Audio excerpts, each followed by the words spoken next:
Yo creo que en las décadas del 70 y el 80 era importante el compromiso, porque el contexto político te decía, hay todavía temas pendientes. Uno de ellos es el bienestar, la equidad, otro de ellos es la democracia. Pero cuando conseguimos eso, cuando había ya democracia, aunque no sea una democracia perfecta, y empezamos a tener acceso, entonces empezó a formularse la pluralidad de las bandas. Y esa libertad yo creo que ha dado lugar a la pluralidad creativa. A finales de los 80 yo creo que empieza a gestarse esta, que podríamos decir, segunda ola del rock nacional, después de los 70s, donde estuvo Guara y todos los grupos que rodean a Guara. Hay seguramente un vacío de algunos años, y a finales de los 80 se empieza a gestarse esta nueva ola que ya no es, digamos, tan mística, tan pura como la que había surgido anteriormente. Ya es una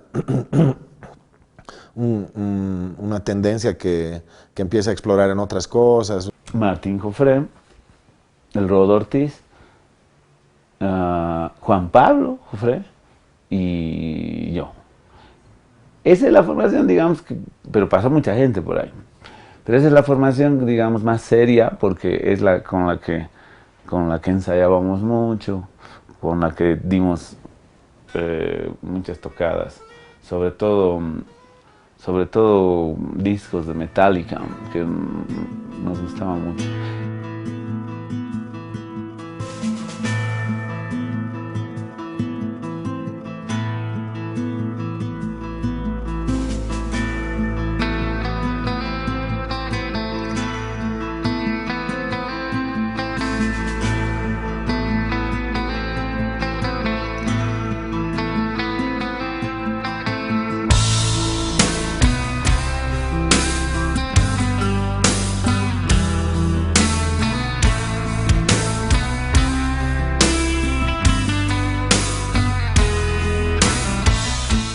He tenido mucha influencia en la música, como te digo, mi padre siempre ha sido un músico frustrado, pero que siempre ha metido música a la casa, ¿no? Y bueno, escuchaba mucha música en charangos más que todo. Y creo que esa ha sido mi primera influencia, el tener muy presente la música tradicional. También por el otro lado, como lo explicaba mi hermano, en ese momento escuchaba mucho a los Beatles. Recuerdo que Elton John era una base muy importante en ese momento, aunque no entendía nada de lo que decía, pero sí conocía sus canciones. Pero después llegó Sui Generis y era como algo raro que pasaba, porque lo podías entender, ¿no? O sea, este era un movimiento que estaba naciendo, estaba creciendo en esa época. Por los 90 se fue forjando, se fue armando todo, y hoy en día, digamos, es lo más normal, solo que a nosotros nos tocó, digamos, un poco ser el motor de esto. Ese es el ritmo de la redención, es lo que siento al latir, esa voz en mi cabeza. Nos conocemos Miguel Serrano, Juan Calderón y mi persona, y armamos una banda que se llamaba NTN, que quería decir no tenemos nombre, justamente, porque hicimos las canciones, logramos grabar en un lugar de ensayos donde hacen música tropical, así en un deck, y llevamos a una radio, y bueno, la primera pregunta de la radio era justamente eso, ¿sí? ¿Cuál es el nombre de la banda, no? Y ese rato no teníamos nombre, entonces ya había más bien un cuate que nos dijo así, NTN. A partir de los 90, Atajo nace el 96, en noviembre del 96. Antes yo sí estaba haciendo música, tenía una banda que se llamaba La Blusera, y hemos estado desde el 93 hasta el finales del 95. Yo llegué en el año 95 a Tarija.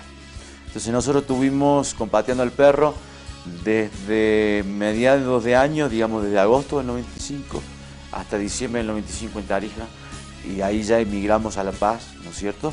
Y ahí ya fue donde consolidamos la banda.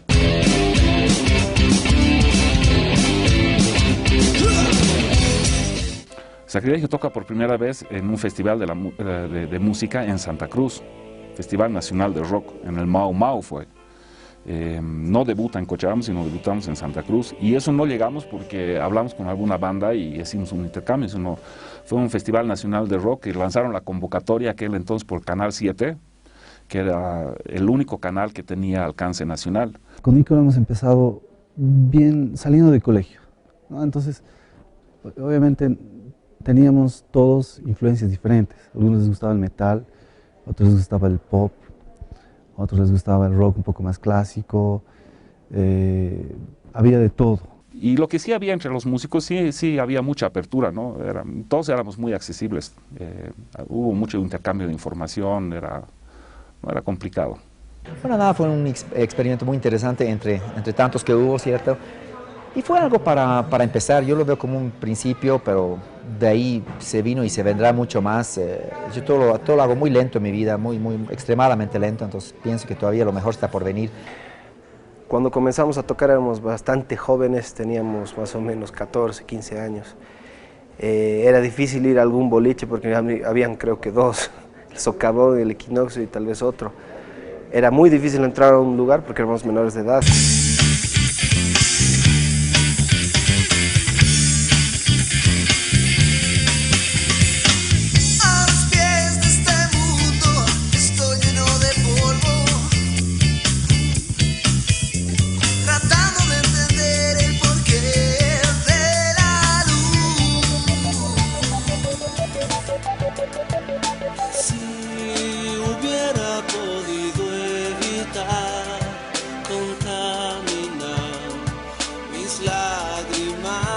El rock antes eran solamente covers, covers además de las cosas que se consideraban sofisticadas. Nadie hacía música popular, todo el mundo hacía heavy metal o digamos, música más sofisticada. Entonces, los músicos trataban de imitar a esos sus ídolos, si tú quieres, aunque no sé si ídolo es la palabra adecuada, en tocar estas músicas sofisticadas. Yo creo que empezaron a encontrar su propio sonido en los 90s, ¿no? Nos quedamos básicamente, Martín, Rodo y yo, y así en Juan Pablo, en un proceso de decir, aprendamos a tocar. Entonces, ahí nos poníamos cosas para tocar, y nos poníamos así, obstáculos. Nos poníamos temas de Hendrix, temas de Yes, temas de Pat Metheny, temas de Benson, temas de lo que descubríamos. Tenías bandas que tenían influencias de reggae, de funk, de rock, heavy metal, obviamente alternativo, que es otro género que surgió en los 90s, y también de la música latino, ¿no? del rock latino. Todo el panorama había cambiado de repente, o sea, el grupo había dejado de hacer covers, estaba componiendo. Fue al Festival de la Cultura a Sucre, le fue muy bien y volvió de Sucre con la opción, con un contrato de grabación en realidad. Si tú te das cuenta, la gran mayoría de los artistas son intérpretes, no necesariamente son compositores. Entonces muy poca gente se da cuenta de eso, ¿no? La mayoría de las bandas, o casi todas las bandas paceñas y bolivianas, podría extender, se dedicaban a sacar covers de grupos como Judas Priest, Iron Maiden, grupos clásicos de heavy metal, ¿no? Como 2 semanas antes de sacar el disco, lanzamos el primer corte a radios, que fue Sigo Buscándote, y el tema hizo boom en las radios, pero reventó, mató.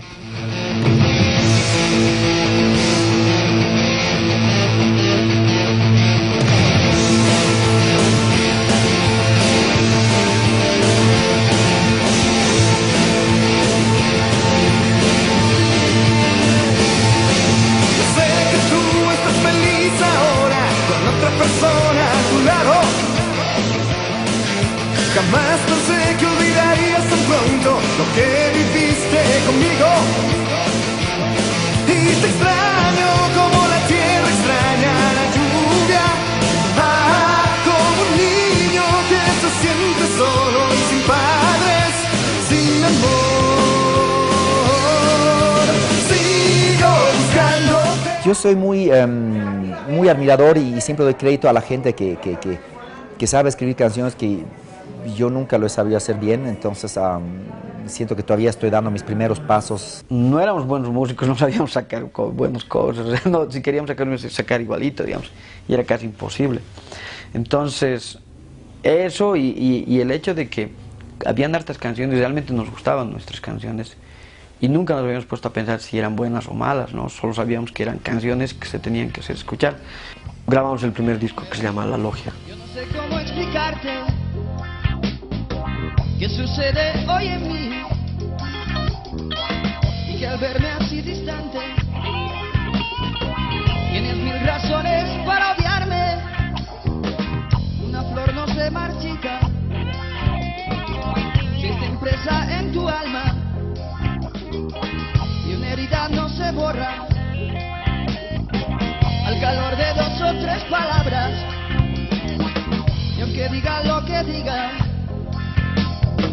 tengo mil razones para amarte, tengo mil razones para odiarte, tengo mil razones para amarte, tengo mil razones para odiarte. Me parece que sucede algo esencial, ¿no? La apertura del Soca primero y después del Equinoccio, ¿no? Que abre un espacio un poquito distinto a esos otros bares.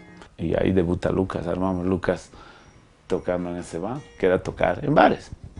Así que aparece eso.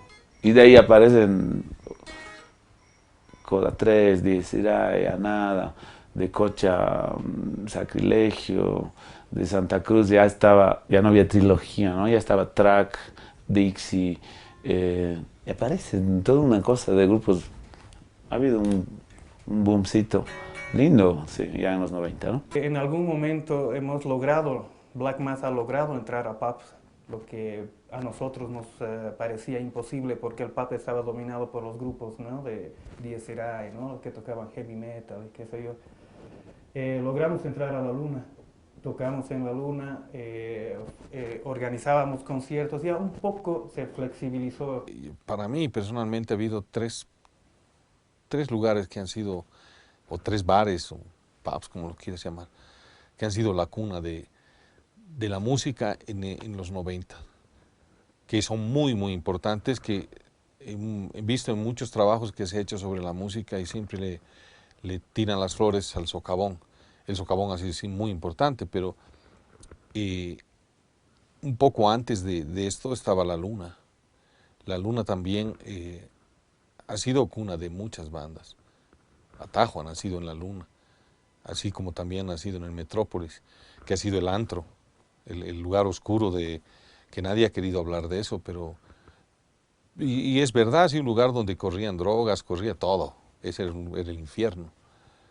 Pero era un lugar donde han nacido bandas, ahí se han entrelazado Blackjack, estaba Pateando al Perro, estaba Atajo, y habían bandas como Ícaro, que estaba en algún momento dando vueltas por ahí, y salían bandas que han desaparecido, pero que tocaban, ¿no? Los lugares donde tocábamos sí eran, digamos, muy underground. No, en un principio, en realidad, nuestra música no llegaba a mucha audiencia, entonces no daba como para tocar en pubs, digamos, ¿no? Así que tocábamos en lugares medio raros, ¿no? O sea, a veces inclusive en casa de algún fanático que quiso organizar un concierto en su casa y hacíamos un concierto ahí, ¿no?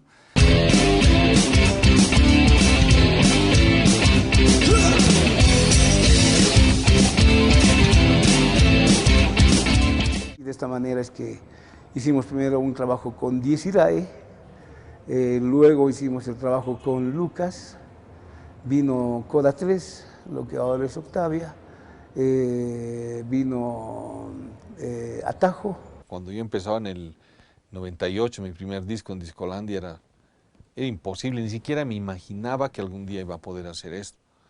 Tenías que entrar a un estudio, 48 canales, todo un show para hacer un disco, ¿no? Y empezamos a ensayar y ensayar y buscar alguna opción de grabar. Por suerte la conseguimos rápidamente con Pro Audio, que por esa época también estaba haciendo sus primeros discos, estaba grabando diversos tipos de música, pero nunca había grabado rock.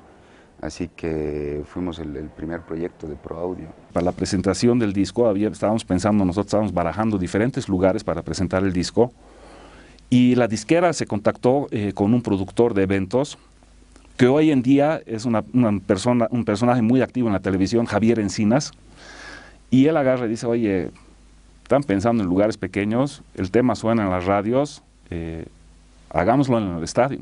Y nuestro promedio era 7,000 personas por concierto. Espectacular. Viajábamos por tierra porque queríamos viajar por tierra. Lo que sí pedíamos al promotor es que contrate una flota solo para nosotros.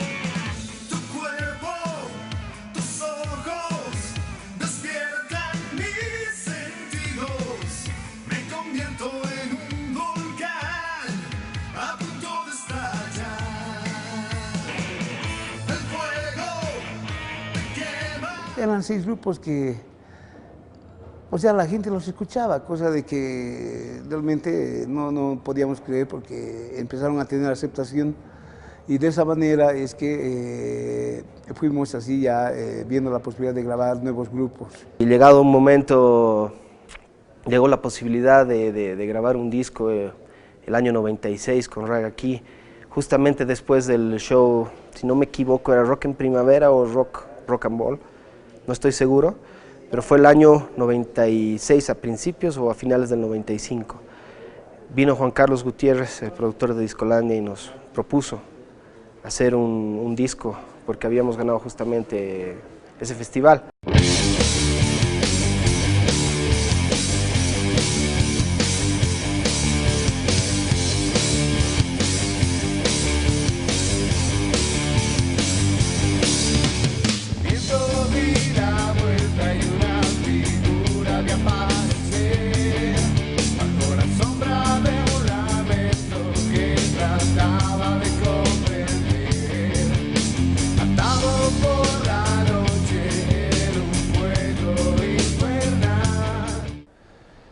Y de pronto se nos dio un concurso que fue el 97, que fue Música por la Vida, donde mandamos una composición y ganamos.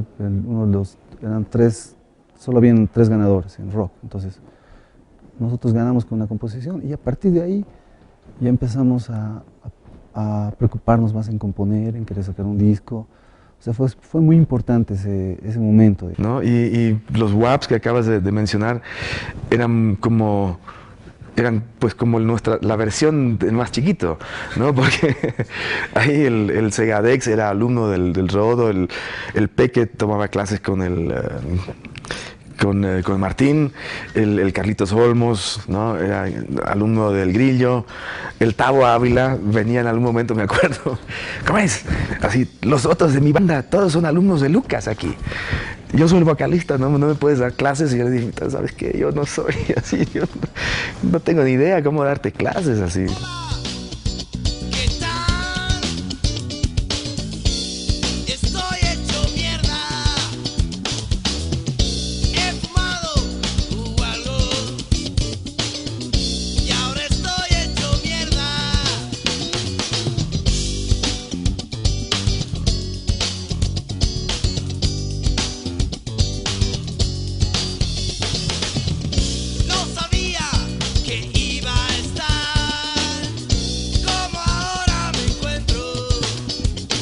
En general el rock creo que por definición es un género musical de élite, no es de consumo masivo en general. Y en un país pequeño, cuya identidad está muchísimo más asociada al folclore, a la cumbia, etc., el rock resulta ser pues un nicho de mercado realmente bien chiquitito, ¿no?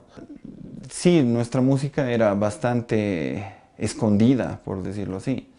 Efectivamente, el grueso del público paseño, digámoslo así, seguía a bandas como las que mencionas, Lucas, Coda 3, que se volvió Octavia después, y ese tipo de rock latino un tanto más suave. Nosotros siempre hicimos música pesada, Entonces nuestro público sí, era muy, muy reducido en aquel entonces, ¿no?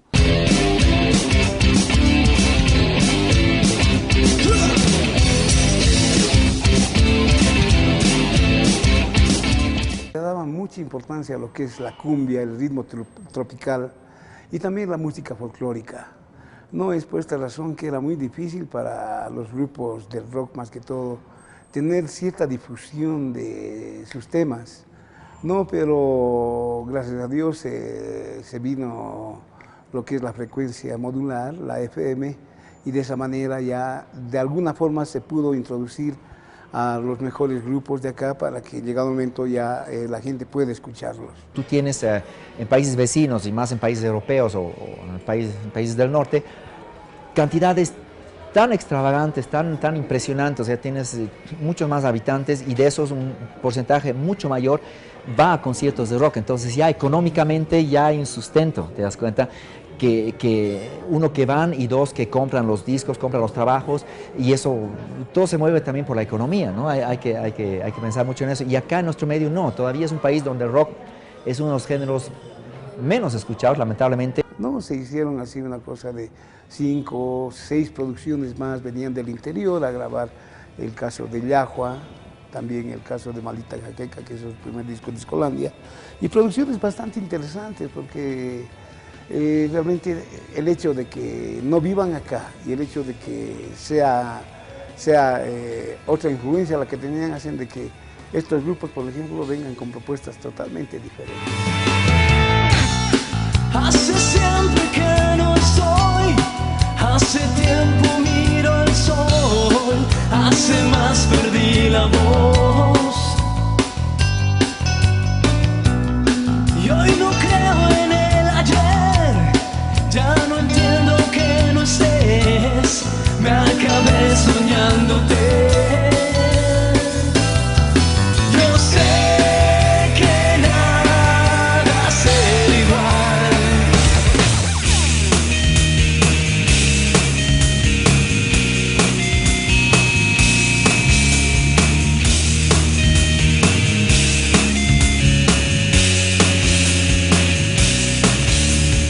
Ellos llegaron al amanecer, son muerte y progreso a la vez. Vienen en nombre de un rey hambriento de oro, plata y poder. Enviados de Dios invisible, que te hace la vida imposible. Con la cruz y la espada castiga de nada, aunque pagues la ofrenda deseada. 500 años atrás, de tanta palabra falaz, de tanta codicia y traición, en nombre de una sagrada misión. Y aunque el indio desgaje su pena, tocando otra vez en la quena, nada puede cambiar la trompeta y la herencia de tanta pobreza. El conquistador llegó acallando mi voz. Es decir, si tú comparas la música de Atajo con la de Llegas, yo creo que vas a encontrar muy pocas similitudes de sonido, de discurso, de lo que sea. Lo mismo con Octavia, que por mencionar a las 3 bandas más importantes de La Paz que hay en los últimos 15 años, 20 años, ¿no? Entonces, yo creo que eso se debe al tipo de país donde estamos, ¿no? Es decir, un país que no tiene una identidad, que tiene muchas identidades que además están en conflicto generalmente, ¿no? Entonces, ha sido difícil, yo creo, generar un sonido del rock boliviano.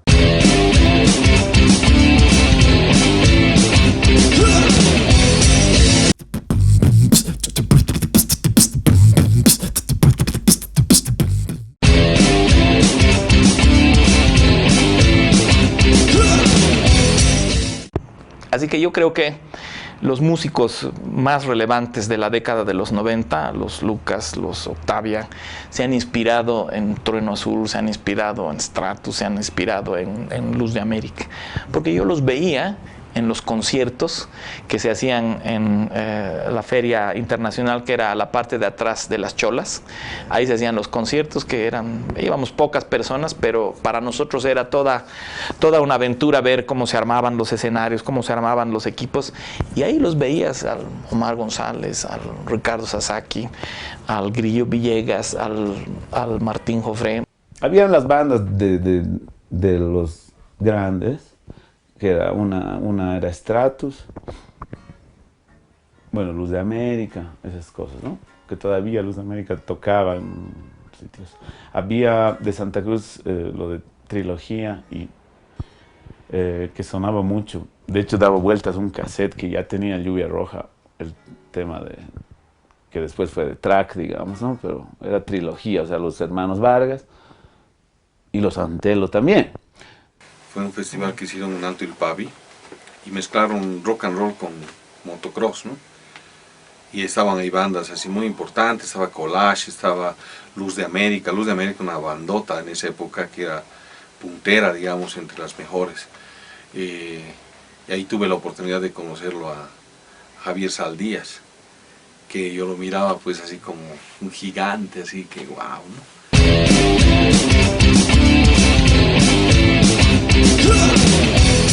La democracia y el neoliberalismo, si tú quieres, trajo varias oportunidades. Primero, democratizó el acceso a la música, ¿no?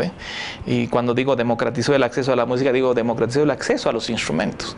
Empezaron a aparecer tiendas donde se vendían guitarras eléctricas, donde además los precios empezaron a ser competitivos, y ya no era una cosa extraña. Antes tenías que traer tu guitarra de afuera o tu batería, sí era mucho más de afuera, pero empezaron a aparecer tiendas Yamaha entre las que recuerdo. Entonces empezó a incentivar la música desde, digamos, el contexto económico. Y bueno, era todo el intercambiarse así con amigos cassettes, ¿no? Y a veces los vinilos.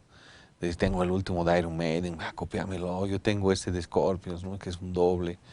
Y toma el de Judas Priest, este disco no lo tiene nadie. Por favor, te lo doy a ti nomás, no lo copia nadie.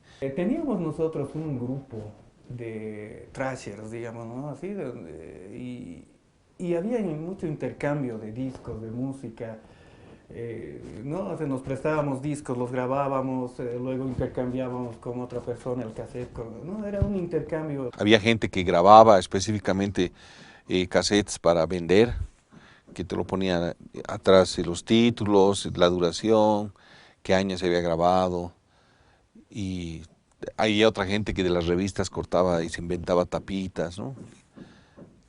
Bueno, yo era uno de esos también.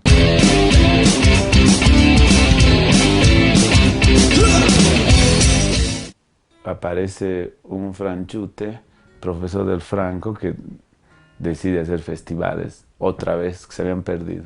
Que vino de profesor para el Franco Boliviano.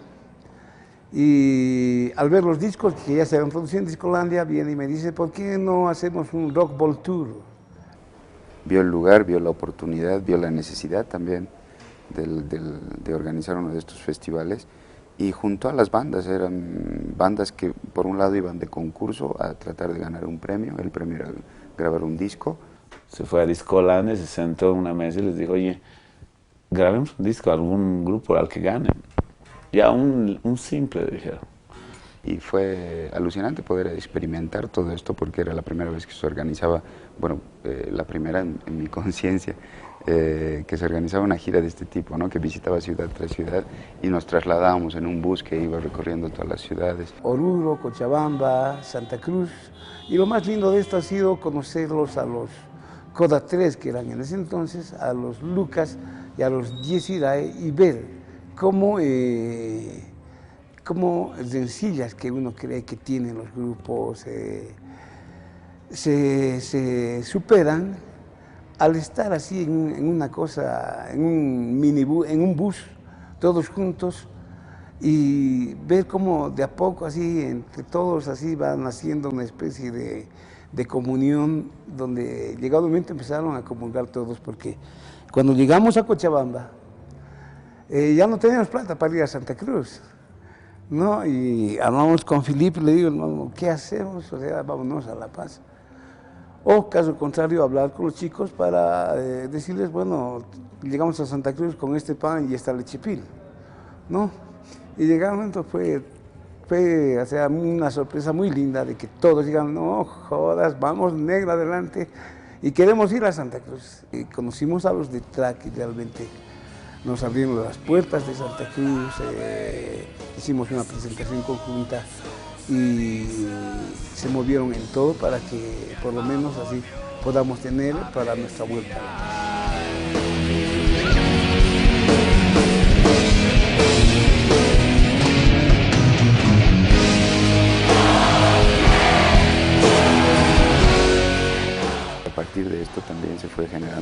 movimiento que mostraba bandas ya que salían, que eran las ganadoras, digamos, y que empezaban a mostrar sus discos, empezaban a proponer sus composiciones, empezaban a formar un movimiento y hacer crecer un movimiento. La entrada tenías un lugar para anotar y metías una ánfora y esa misma noche públicamente en el escenario se hacía el conteo, ¿no? Y se decía así con una pizarra, 10 irá, Coda 3, no sé, Lucas, y ibas así como una lección, ¿no?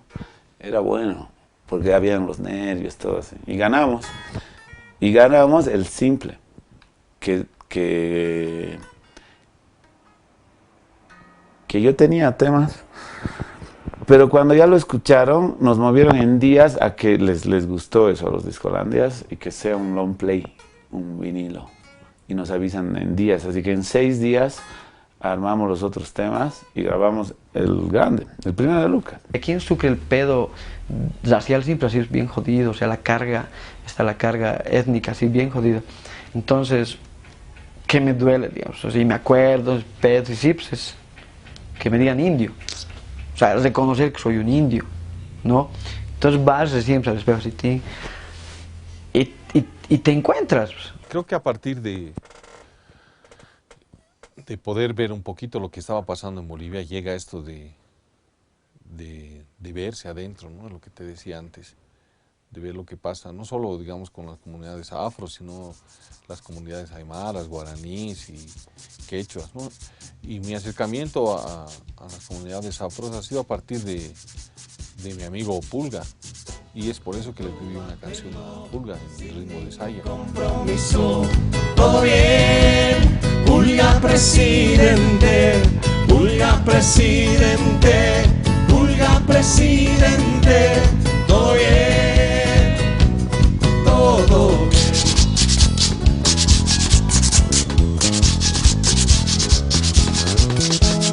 La cosa comenzó. Toda la banda se me opuso y me dijo, no va a salir esta canción porque no va con el disco, no es rock. Así. Lo que pasa es de que uno cuando habla de rock, lo primero que le viene son sentimientos bien puristas, ¿no? Y el rock no es así, el rock ha nacido también de la alquimia, ¿no? De las mezclas de lo que es el blues, el jazz, de los ritmos funks y a partir de eso se han empezado a crear riffs y por eso hay también muchas diferencias en el rock, o sea, no puedes decir el rock es esto, ¿no? El rock es una forma de vida para mí. Y ahí es donde les pregunto a los cuates, les digo, a ver, al que era un fanático de Charly García, el Charly García, ¿qué cosa es? Ya, sí, rock, ¿no? Y al otro que era fanático de Accept, le digo, o sea, ¿qué es Accept? Es rock. ¿Y en qué puta se parecen, o sea, Accept y Charly García, si no es en la actitud nomás? El placer te obliga a fantasear. No te deprimas, es normal. De olvidar, a soñar. De olvidar, a soñar. En los 90s empiezan a experimentar con otros ritmos, ¿no ve? Que era Octavia es un rock latino, digamos, no es heavy metal. La única de esas épocas es Díaz Irae, y esa es la que, de estas tres, a la que peor le va. Lucas empieza a explorar el reggae, un ritmo latino muchísimo más, no tropical, pero digamos más engarzado en un sonido propio, lo propio que Octavia. Después Octavia incorpora los instrumentos nativos, cosa que Guara lo había hecho antes, pero digamos en un nivel más de música popular. Más que todo el rock boliviano es característico de los 90s. No te puedes perder cuando escuchas una banda de los 90s nacional, ¿no?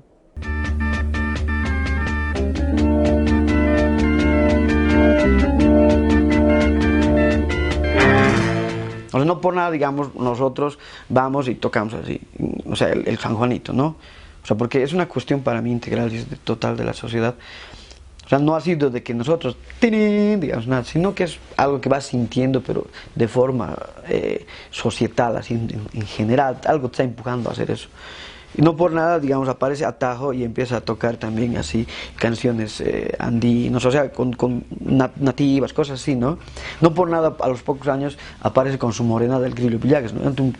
sin llorar, Dios, ¿no? Por fin, o sea, por fin acepto ser boliviano, ¿no? O sea, no por nada también los mismos Octavia empiezan a tocar, ¿no veo?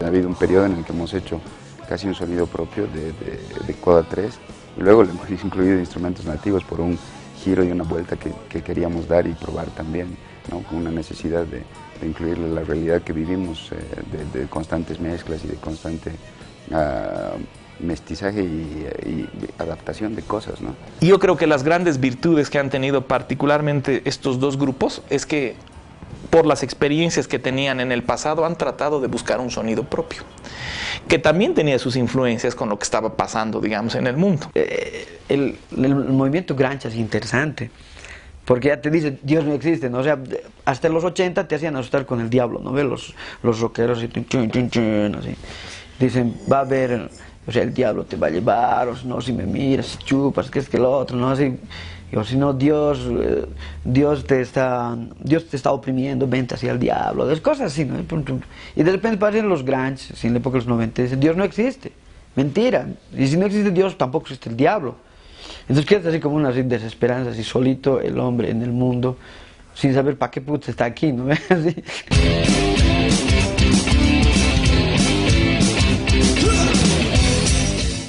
No queríamos que esto sea un hobby en el que formemos una banda que toca covers o que toca la música que nos gustaba y que se vea en fin de semana. Yo creo que queríamos hacer de esto una profesión, ¿no? Y esto nos movía a buscar todas las cosas. No sé si con qué intención les dijeron, pero nos ha parecido acertado el hecho de que actualmente denominamos lo que nosotros hacemos como rock chicha. Así le devolvemos así la marginalidad que corresponde al rock.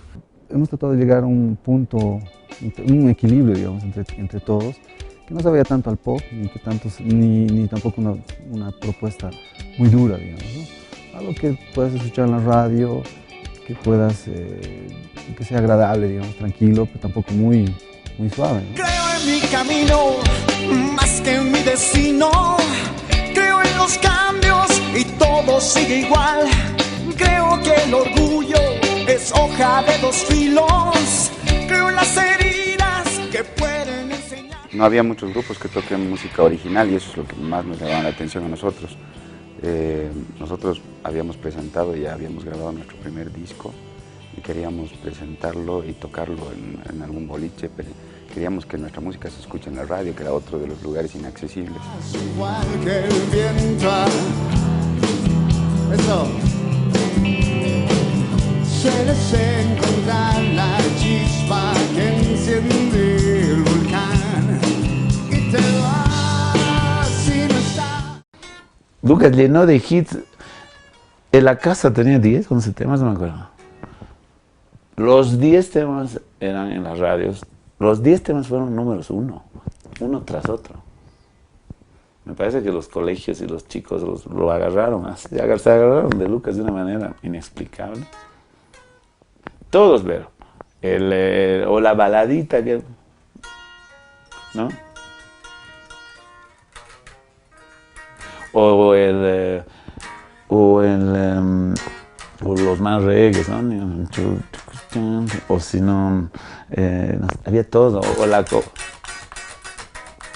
o los skas de yo me quiero emborrachar, o los, no sé, todo el hombre más rockero, es el hombre lobo, ¿no? Todos fueron así hits, cosas más paseñas, ¿no?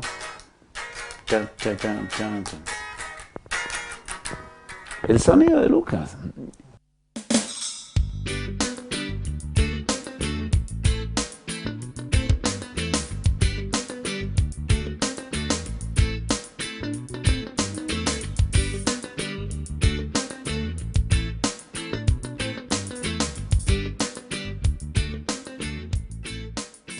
no todas las bandas salen con un sonido propio. Creo que a todos les cuesta encontrar quizás su sonido. Creo que tiene mucho que ver con experimentar, porque empiezas a componer y tus composiciones reciben la influencia o se nota la influencia que tienes de la música que te gusta. En nuestro intento de tocar funk mal, no en nuestro intento de tocar mal, en nuestro intento de tocar bien, pero lo hacíamos mal, y en nuestro intento de tocar reggae y lo hacíamos mal, no tocábamos los grooves como se tocan en el funk, no sabíamos. Ahora yo escucho y me doy cuenta. Hemos hecho una cosa, apareció una especie nueva. El Grillo me dice, mira, oye, yo tengo dos amigos aquí con los que toqué, era el Martín Jofré y el Rodo Ortiz, y el Rodo estaba, y el Martín iba a llegar de Chile porque estaba, no sé por qué motivo estaba ahí, pero que iba a llegar y que me lo iba a presentar, y de ahí íbamos a armar con esos dos cuates una banda, así, batería, bajo, guitarra, vocal, listo, ¿no? Eran chiquitos, eran así como niños, cantando I feel so high, quiero fumar, quiero estar así. Y cantaban en el show de Jackie, ¿no? Un show infantil, y cantaban todos. Ganja make me feel. Era buenísimo.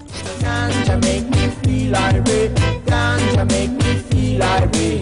Ganja make me feel irate. Ganja make me feel irate.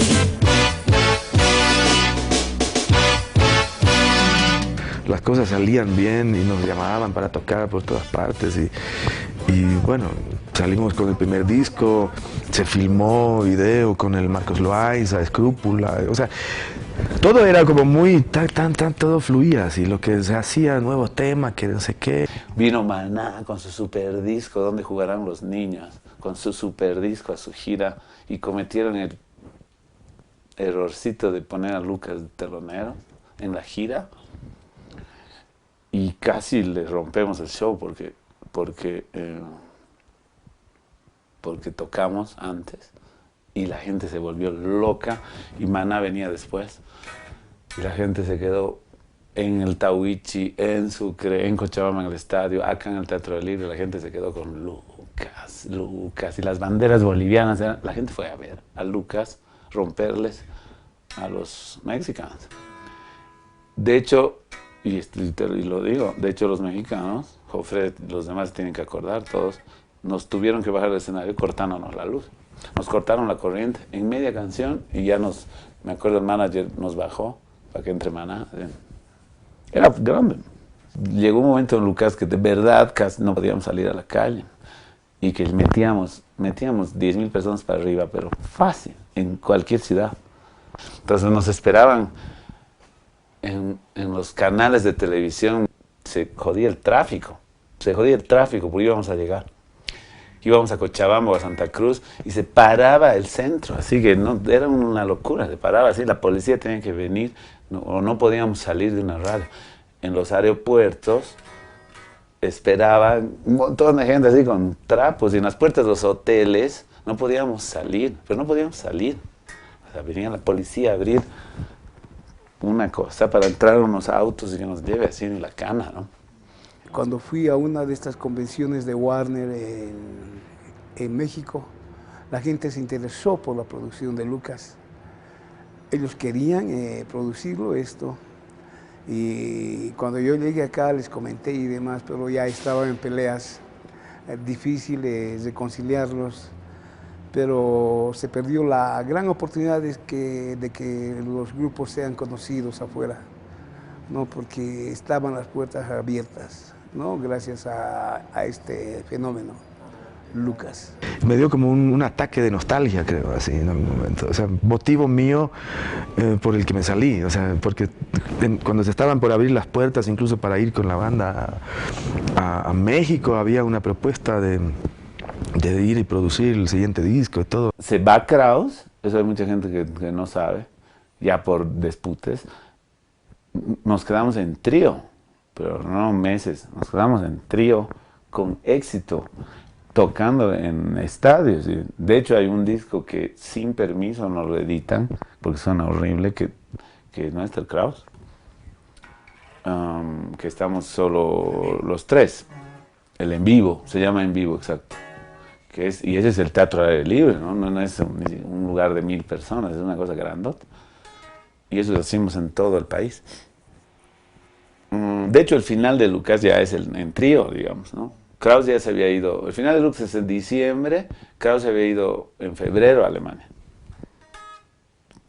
La última tocada de Kraus nunca había conocido lo masivo, digamos, y el éxito, él se fue antes.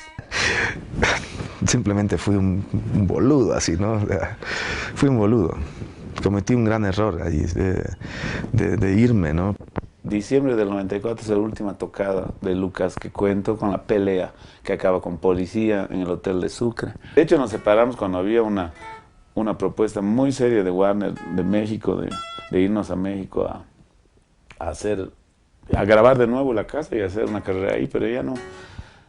Yo me puse ya mucho, ya no había ya manera de resolver una rotura que sucedió entre la banda, así que no había manera y había un montón de plata, pero de verdad había harta plata, pero no, ninguna plata podía pagar eso, no había forma de sanar eso, así que no pudimos aceptar. Lo mejor, viejo, lo mejor realmente, una pena así verlos peleados después de 10 años, creo, 10 o 15 años, ¿no? De andar juntos, lograr lo que han logrado.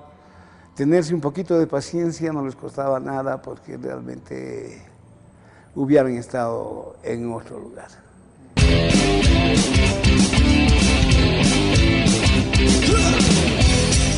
Una cosa que a mí me ha fascinado de los 90s es que hemos llegado a tener como país, como ciudad, nuestro sonido y nuestras bandas.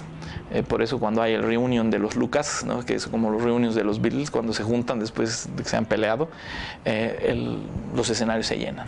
Y uno no solamente está haciendo una remembranza de la música, sino de su propia vida. Yo creo que hay una herencia de Lucas en los años 90 muy importante, en cuanto a la posibilidad y a la realidad de que exista una banda en el país que tenga un sentido popular. Por lo general el rock se convirtió en algo elitista en Bolivia, algo que no debería pasar. Creo que Lucas fue una de las bandas que demostró que el rock podría ser popular. Eso quiere decir que fue muy importante su aporte, más allá de lo musical y de lo que sucedió a partir de él, porque convengamos que a partir de Lucas existen y se desprendieron bandas muy importantes como Llegas, y cada uno de sus integrantes, tanto el Rodrigo como el Cristian, hicieron sus bandas y sus proyectos. Lo mismo sucedió con cada uno de ellos. No olvidemos que Jofre también hizo Tequila, algo así se llama, ¿no? Y bueno, el Rodo hizo Lapsus, ¿no es cierto? Entonces sí, desprendieron varias propuestas importantes a partir de Lucas. Fui el primer ex Lucas en sacar el disco. Digamos, un disco, ¿no? De un ex Lucas. Hubo mucha prensa y mucha gente. Y hubo una decepción. Era buenísimo porque un disco súper depre, lentiforme, raro. Todos esos temas del primer disco, ¿no? Las cosas son como son y al final nada es en vano tampoco, porque cada cosa también sirve para que sucedan otras historias después que también son parte de toda mi vida y definen lo que estoy haciendo ahora.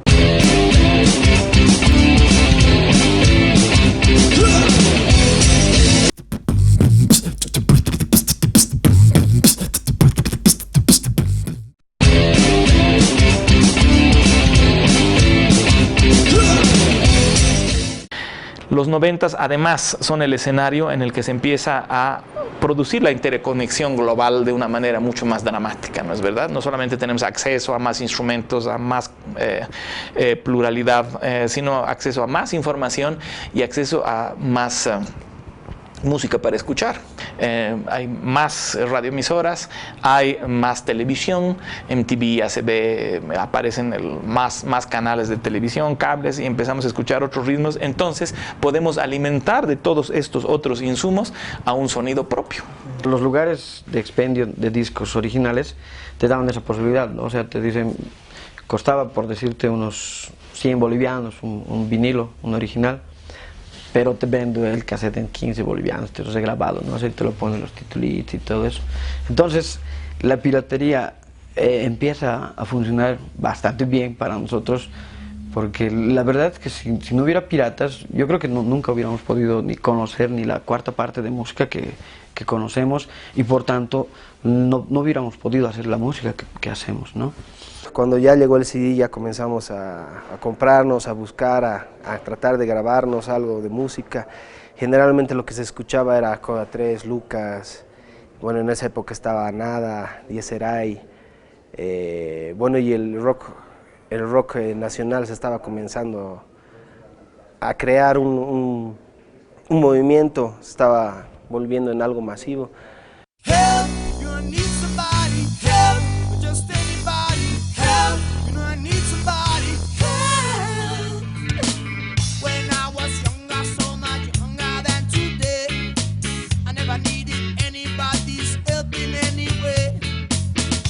Había un par de programas que te aceptaban videoclips y que pasaban videoclips musicales dedicados específicamente a la música en nuestro medio, pero nosotros queríamos llegar a soñar, digamos, con MTV, que era lo más visto para ese entonces, o alguna otra cadena, y nos propusimos hacerlo. Te acercas igual que el viento a acariciar mi piel.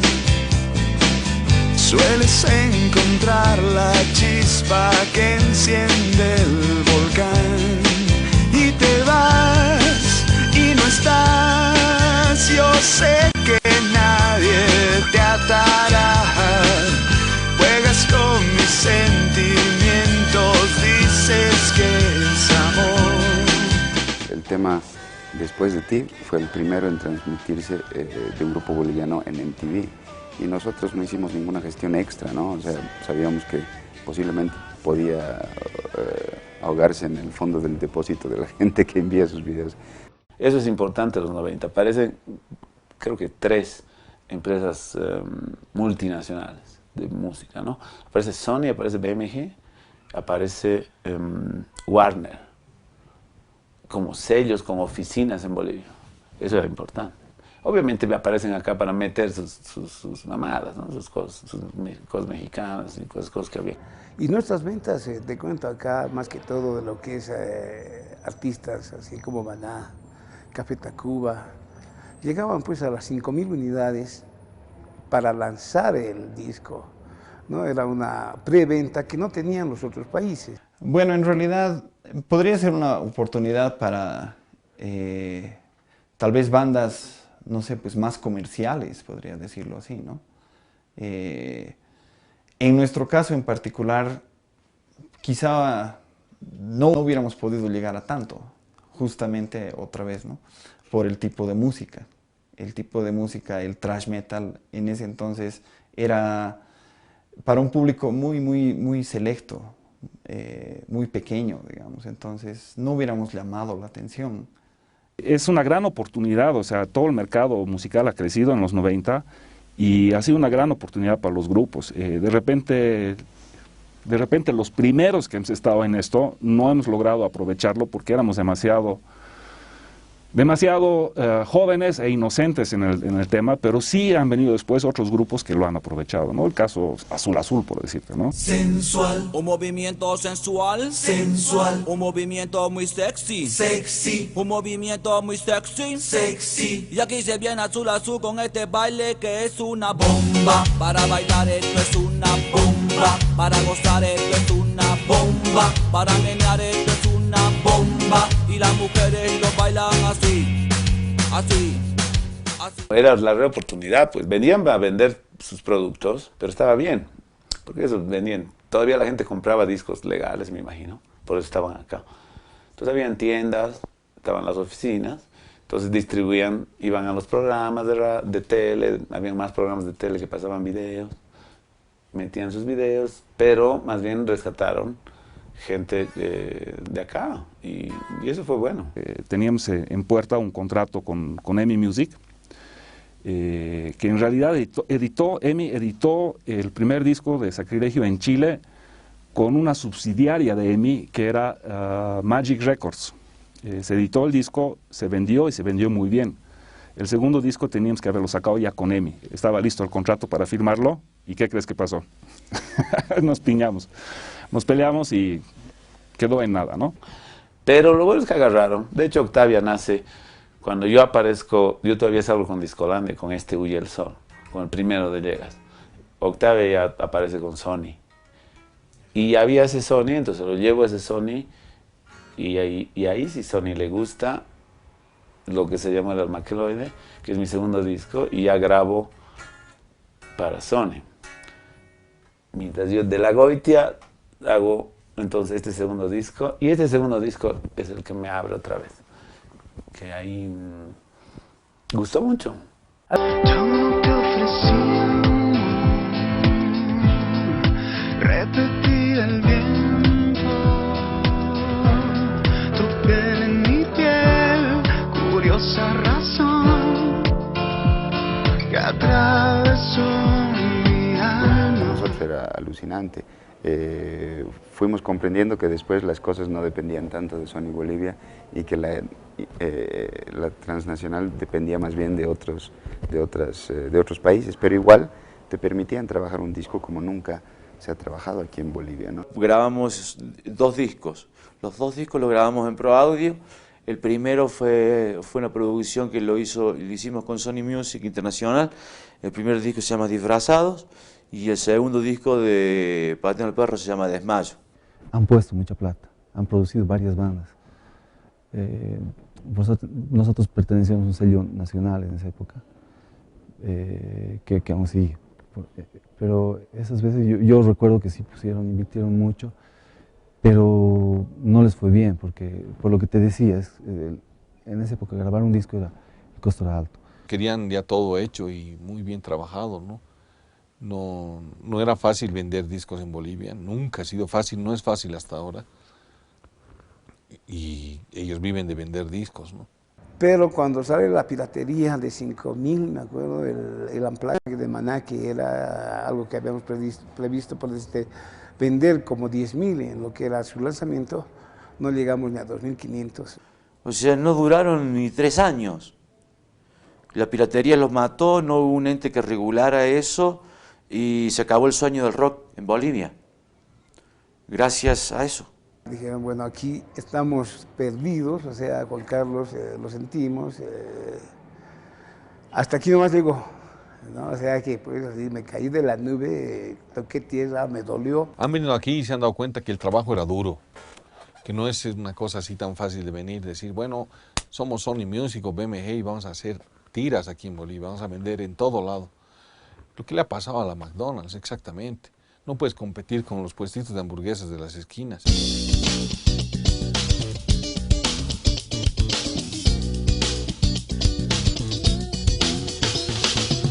Y para nosotros fue un golpe duro, por ejemplo, porque al margen de no haber cumplido los sueños y promesas de poder llegar nuestro disco editado en algún lugar fuera de Bolivia con ese sello, acabamos de lanzar un disco que estaba siendo promocionado y a las 2 semanas se cierra Sony Music y se lleva todo el disco y nos deja sin material.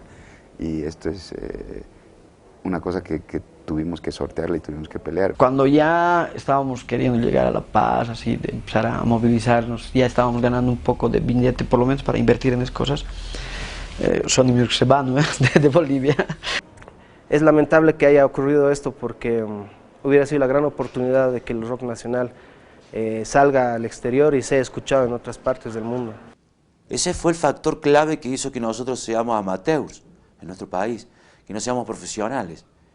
Simple, o sea, las empresas internacionales venían a presentar sus discos y cuando estaban por llegar el último disco de Luis Miguel, ya los piratas lo tenían en sus puestos a centavos. Llegó un periodo en el que tuve un pequeño receso por el hecho de que pasé a Warner, pero al volver acá volví a trabajar en Pro Audio, donde hice algunos discos con Maldita Jaqueca, con Ícaro, creo que está Lapsus ahí. Con Llegas hemos colaborado en lo que más que todo ha sido el marketing, mercadeo y demás del disco que hizo.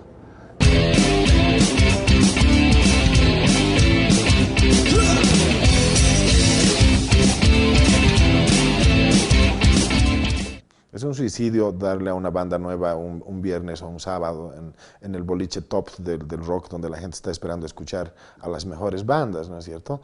Pero tampoco podíamos mantenernos diciéndoles no de manera indefinida, ¿no? O dándoles, digamos, una tocada aislada en miércoles, etc. Y de ese modo es que nace la Maratón Rock. Ha habido varias versiones, si no me equivoco, 7 u 8 versiones de Maratón Rock. En principio muy exitosas.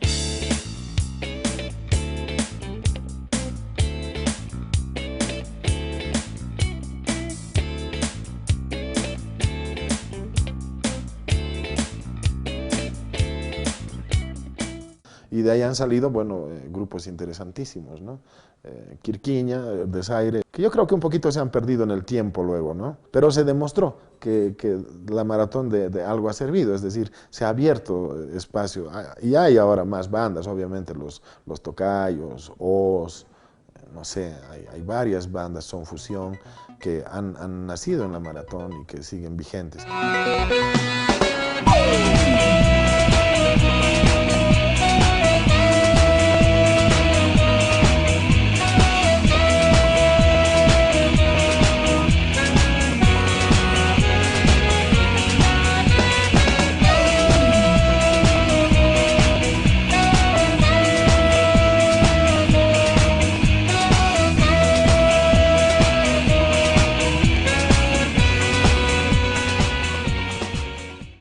Hay un momento en que los integrantes de un grupo se creen todos estrellas, ¿no? No hay esa sencillez, esa humildad que deberían tener así como amigos, como siempre debería ser todo grupo. Porque empiezan ahí las diferencias, ¿no? Que por qué tú tienes más, que por qué yo tengo esto, no, porque yo he escrito, yo he compuesto, y al final son diferencias que sí se pueden salvar. No, un caso digno de admiración es Octavia. Realmente son muchachos que saben tener la amistad por delante y andan unidos. Y pienso que con un poco más así de empuje ellos ya van a sobresalir, van a rebasar otras fronteras, ¿no? Porque ya los conocen afuera y demás cosas. Serás bienvenido, no importa en qué lengua hables, serás entendido. No importa si vienes solo, traes compañía. Lo que importa es que por fin estás aquí. Porque aquí el cielo está abierto. Porque aquí los brazos también. Porque aquí no hay más fronteras. Esta tierra es toda nuestra. Hablándote de algo un poco más fuerte, está Alcohólica, que también lo hice en Discolandia, ¿no? Igual, así pasó con este muchacho, había un buen contacto para que esto se pueda conocer en Europa, porque igual, o sea, su trabajo gustó harto en Europa, ¿no? Y yo tuve un contacto que realmente me dijo, o sea, yo no lo podía creer cuando me dijo, mira, ¿sabes qué? Queremos producir esto. Hablé con Vico y al final él quiso tomar las cosas así por su lado y ahí falló todo.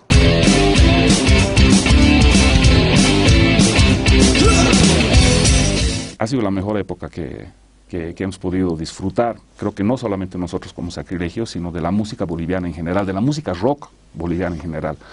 Porque de repente sí hubo una escena, y también, que es más importante que una escena, hubo un circuito, donde tú agarrabas y podías tocar un fin de semana en Cochabamba, el siguiente fin de semana en La Paz, el siguiente fin de semana podías irte a Sucre, y así te la pasabas girando por todo el país. Además, haciendo tu música y con salas llenas, ¿no? De los recuerdos lindos que tengo de Raga aquí son que las tocadas siempre estaban llenas, primero eran amigos, después eran gente que le gustaba la banda. Creo que el esfuerzo que cada grupo ha hecho para grabar un disco ha sido enorme. Ha sido un trabajo así de años y a partir de ese trabajo se ha visto de que son grupos que han sabido mantenerse con mucha paciencia, mucha disciplina, haciendo música años de años, porque estamos hablando de bandas que, como te digo, algunas están llegando a los 20, 30 años y un Atajo solo tiene 18, pero igual hemos logrado poder pasar eso. Todo músico quiere comunicar tarde o temprano quiere comunicar lo que hace, por eso graba, por eso trata de salir a conciertos, etcétera. Y obviamente tiene ambiciones grandes. Todos los músicos queremos alimentar nuestro ego, por más unders que nos consideremos, todos queremos alimentar el ego. Y yo agradezco lo que me ha pasado con Sacrilegio, porque en los 90 eso me ha permitido darme estabilidad emocional por lo que estoy haciendo ahora en los 2000, ¿no? En los 90 es donde realmente el rock empieza a florecer, digamos, ¿no? No sé si sea la palabra correcta, pero sí.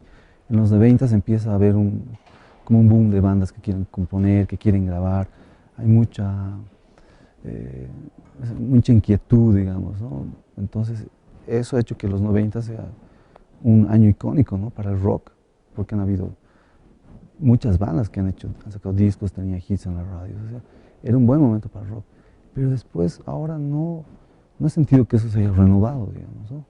Sino, más bien ahora se sigue reciclando, digamos, toda la música de los 90, digamos, ¿no? Porque no hay una nueva propuesta, digamos, ¿no? Y tú propones algo propio, corres el riesgo de estrellarte contra una pared también, ¿no? Que es lo que les ha pasado, de hecho, a la gran mayoría de las bandas bolivianas. Ha habido lindísimas propuestas que, sin embargo, no han tenido una respuesta rápida, inmediata, clara de parte del público y que se han ido diluyendo en el camino, ¿no? Así de grande que estaba la música en los 90, así de pequeña está hoy día en los 2000. Es extremadamente difícil. Creo que sufrimos de pobreza cultural, creo yo. Pobreza cultural de los músicos, pobreza cultural del público y pobreza cultural de los medios.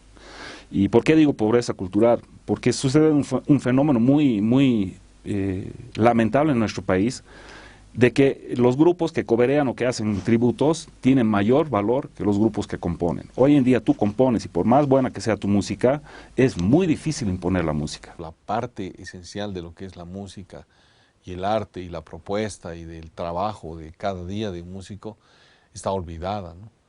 Y es por eso que son grupos muy intermitentes que aparecen, hacen un boom, duran un año y no sabes más de eso.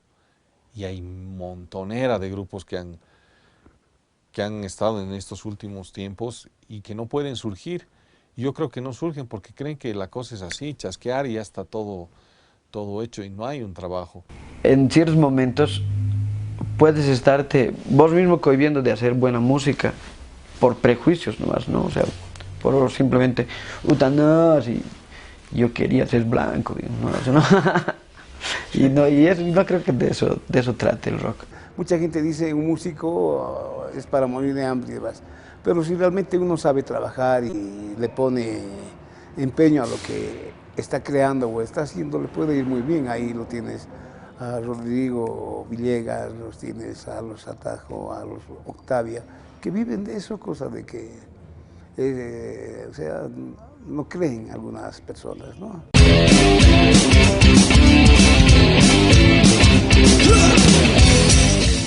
Algo que te catapulte y que te ponga por encima es un buen producto y son buenas canciones y es buena composición. O sea, después viene la producción y todo lo que adorna el resto, pero si no partes de buenas canciones, quizás no llegues muy lejos. O sea, puedes tener una producción alucinante, pero no llegarás muy lejos, porque al final el producto no llega.